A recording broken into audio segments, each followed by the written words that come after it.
Hello everybody, welcome to Chin Fat.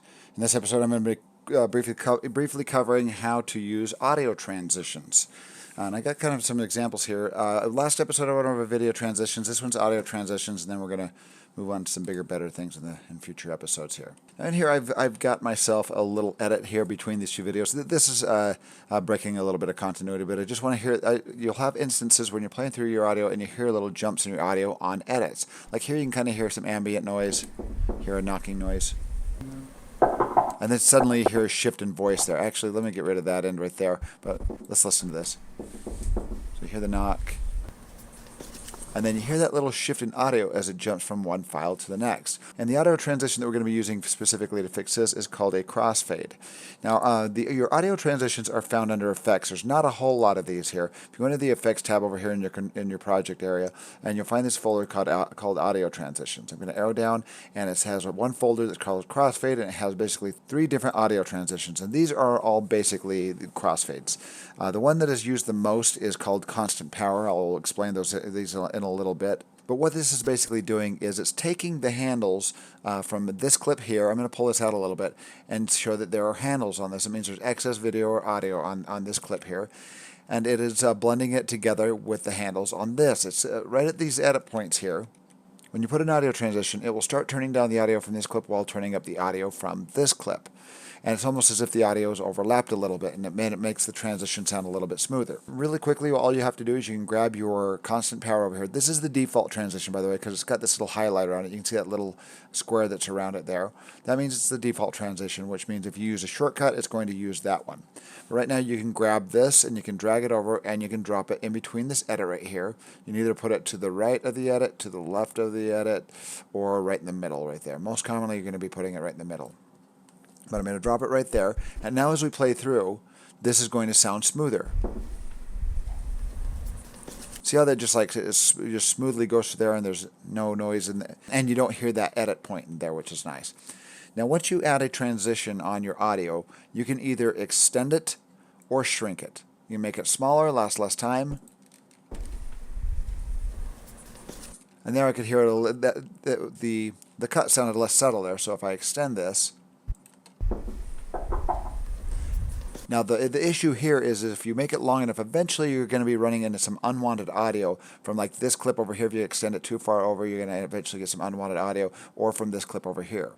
So the way you can fix that is you can either grab this and you can shift where that transition is happening. If I blend it all the way over here, now it's going to gradually turn this one down, and it won't start the fade up on this audio, on this clip's audio, until it hits this edit. So right there, I'm not going to hear any other bleeding audio from over here. If we play through this,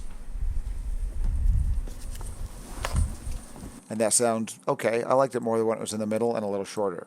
So sometimes you kind of have to experiment with these things and get them where you want to. What this is basically doing, once again, is it's almost as if we're doing this. I'm going to hold down Alt and select this audio channel right here.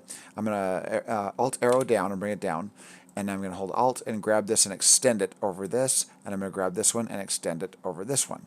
So basically what this is doing is, if I've got these overlapped like this, it's basically I'm going to hold down Control and hit these little audio keyframes. It's turning this audio down while turning this one up. And you're going to get the same sort of effect here, and that is basically a crossfade. And it's going to sound exactly the same. So I'm going to undo all that. Now your shortcut for that is, if you want to just do a shortcut and rather go over here and find the constant power and drag it over, I'm going to hit arrow up. It'll land on my edit there. If you do arrow up, it'll jump to the edits to the left. If you do arrow down, it'll jump to the edits to the right. So I'm going to hit arrow up and land on that middle transition. And now if you remember, the shortcut for a video transition is Control or Command D. D is in dissolve. And that's what adds a cross dissolve on our video footage there. So it's pretty simple shortcut with the audio. All you have to do is do Control or Command Shift D. Shift is the modifier key that makes it makes it use the audio instead of video. So Control or Command Control Shift D, and it adds our crossfade right there.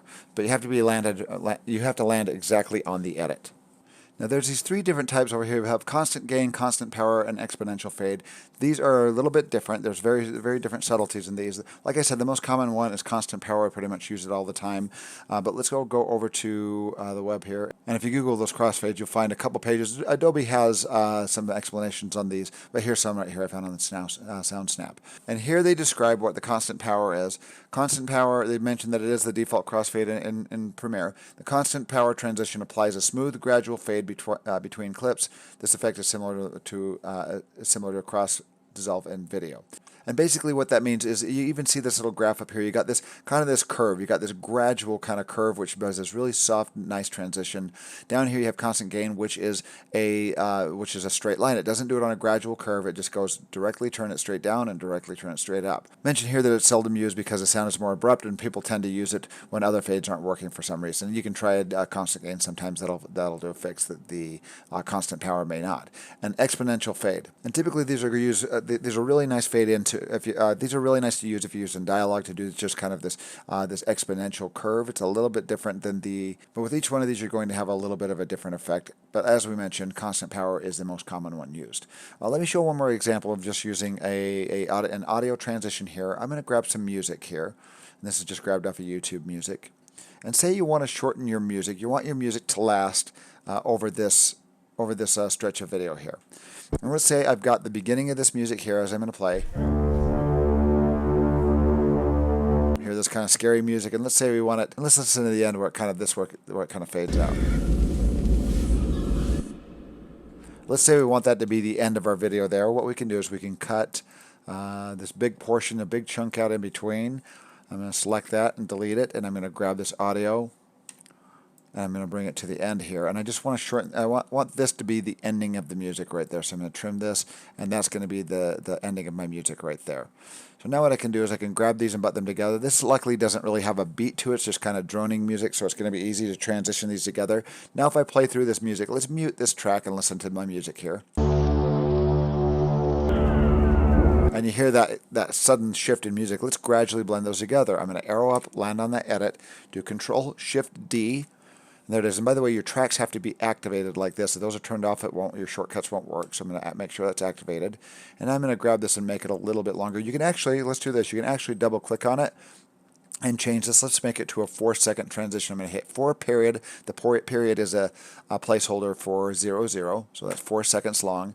And now let's play through this and listen to now let's listen to the music being blended together.